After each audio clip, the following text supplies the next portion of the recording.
Halo, Assalamualaikum. Saya Lale Eleng Radifa Azka. Di video kali ini, saya akan menjelaskan tentang asas mana sih yang dianut Indonesia setelah amandemen Undang-Undang Dasar 1945? Apakah asas pemisahan kekuasaan atau asas pembagian kekuasaan? Sebelum itu, saya akan menjelaskan sedikit tentang amandemen Undang-Undang Dasar 1945.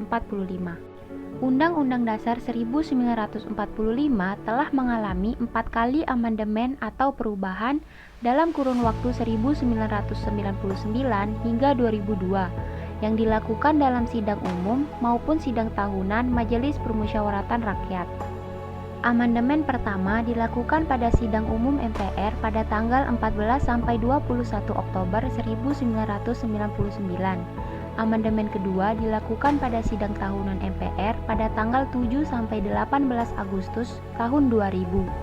Amandemen ketiga dilakukan pada sidang tahunan MPR pada tanggal 1 sampai 9 November 2001 dan amandemen keempat dilakukan pada sidang tahunan MPR pada tanggal 1 sampai 11 Agustus 2002. Lalu, apa itu asas pemisahan kekuasaan? Pemisahan kekuasaan berarti kekuasaan negara itu terpisah-pisah dalam beberapa bagian, baik mengenai organ maupun fungsinya. Dengan kata lain, lembaga pemegang kekuasaan negara yang meliputi lembaga legislatif, eksekutif, dan yudikatif merupakan lembaga yang terpisah satu dengan yang lainnya, berdiri sendiri tanpa memerlukan koordinasi dan kerjasama. Lalu, apa itu asas pembagian kekuasaan? Pembagian kekuasaan ini merupakan upaya mencegah terjadinya pemusatan kekuasaan pada satu orang atau lembaga tertentu. Karena jika terjadi pemusatan kekuasaan, maka pemerintah bisa saja berjalan secara absolut dan otoriter atau terjadi abuse of power. Adanya pembagian kekuasaan dengan tetap ada koordinasi antar bagian, maka terjadi kontrol dan keseimbangan di antara lembaga pemegang kekuasaan.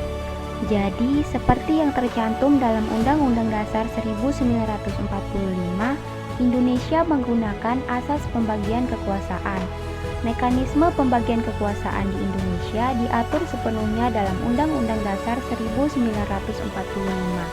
Penerapan pembagian kekuasaan terdiri dari pembagian kekuasaan secara vertikal dan horizontal.